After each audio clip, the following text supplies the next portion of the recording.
మనల్ని నాశనం చేయగలిగే అసలైన శక్తి ఎక్కడుంది? అది మన బయట ఉందా, లేక మన లోపలే దాగి ఉందా? ఈరోజు మనం ఈ ప్రశ్నకు సమాధానం చెప్పే ఒక అద్భుతమైన సామెత గురించి తెలుసుకుందాం. ఆ సామెతేంటంటే, ఇనుముని ఎవ్వరూ నాశనం చెయ్యలేరు, దానికి పట్టిన తుప్పే దానిని నాశనం చేస్తుంది. అలాగే మనిషిని కూడా ఎవ్వరూ నాశనం చెయ్యలేరు, అతని చెడు ఆలోచనలే నాశనం చేస్తాయి. చూడండి, ఇందులో ఒకవైపు భౌతిక ప్రపంచం, మరోవైపు మానవ మనస్తత్వం, ఈ రెండింటి మధ్య ఎంత అద్భుతమైన సంబంధముందో ఇప్పుడు మనం విశ్లేషిద్దాం. సరే, ఈ సామెతను ఇంకా బాగా అర్థం చేసుకోవాలంటే ముందుగా అందులో ఉన్న మొదటి భాగాన్ని చూద్దాం. అదే ఇనుము మరియు తుప్పు. ఈ బేసిక్ విషయం అర్థమైతే చాలు, అసలు మనుషులకు సంబంధించిన అసలు సందేశమేంటో మనకు చాలా స్పష్టంగా తెలిసిపోతుంది. ఇనుము, ఈ మాట వినగానే మనకు గుర్తొచ్చేదేంటి? బలం, గట్టిదనం కదా. పెద్ద పెద్ద బిల్డింగ్ల దగ్గర్నుంచి భారీ వంతెనల వరకు మన నాగరికతకు ఇనుము ఒక రకంగా వెన్నెముకలాంటిది.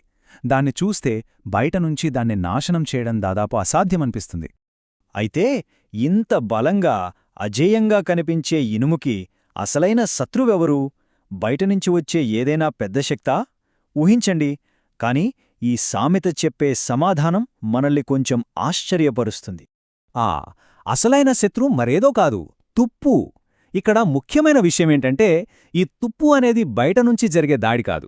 అది ఇనుములోనే, దాని స్వభావం వల్లే లోపలినుంచే పుట్టే ఒక రకమైన నెమ్మదైన వినాశనమన్నమాట. అంటే దాని నాశనానికి కారణం ఎక్కడో బయటలేదు, దానిలోనే ఉంది. ఇది చాలా ముఖ్యమైన పాయింట్. చూడండి, అత్యంత బలంగా ఉండేది కూడా తనలోనుంచే పుట్టిన ఒక శక్తితో నాశనమైపోతుంది. బయటి ప్రపంచం చెయ్యలేని పనిని దాని లోపల ఉన్న బలహీనతే చేసి చూపిస్తుంది.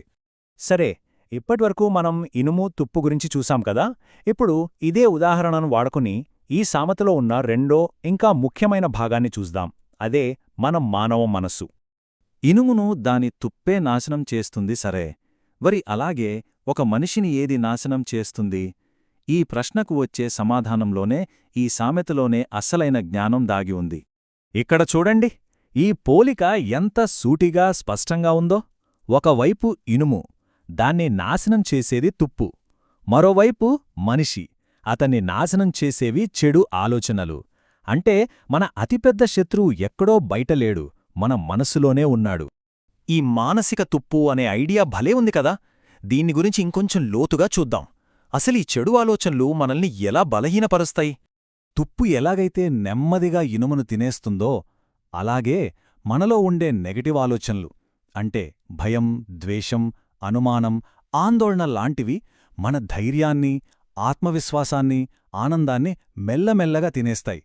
ముఖ్యంగా ఈ ఆలోచనలు ఎక్కడ్నించో రావు, మన సొంత మనస్సులోనే పుడతాయి. చివరికి మనల్ని లోపలినుంచే పూర్తిగా బలహీనపరిచేస్తాయి. అయితే ఇదంతా బాగానే ఉంది. మరి దీన్నుంచి మనం నేర్చుకోవాల్సిందేంటి? సమస్యను గుర్తించడమే కాదు, పరిష్కారం కూడా మనలోనే ఉందని తెలుసుకోవడం. నిజంగా ఇది చాలా శక్తివంతమైన ఆలోచన కదా. మన నాశనానికి కారణం మన ఆలోచనలే అయితే, మరి మనల్ని మనం రక్షించుకోవడానికి ఆధారం కూడా మన ఆలోచనలే అవుతాయి. మన మనస్తత్వాన్ని గనక మనం కంట్రోల్ చేసుకోగలిగితే ఈ మానసిక తుప్పు పట్టకుండా చూసుకోవచ్చు. సింపుల్గా చెప్పాలంటే, సమస్య ఎక్కడుందో పరిష్కారం కూడా అక్కడే ఉంది. కాబట్టి చివరగా ఒక ప్రశ్నతో ఈ విషయాన్ని ముగిద్దాం. ఇది ప్రతి ఒక్కరూ తమకు తాము వేసుకోవాల్సిన ప్రశ్న. ఒకరి ఆలోచనలు వాళ్లని బలంగా మార్చే ఇనుమా, లేక బలహీనపరిచే తుప్పా? ఆ ఎంపిక ఎవ్వరి చేతుల్లో వాళ్లకే ఉంటుంది.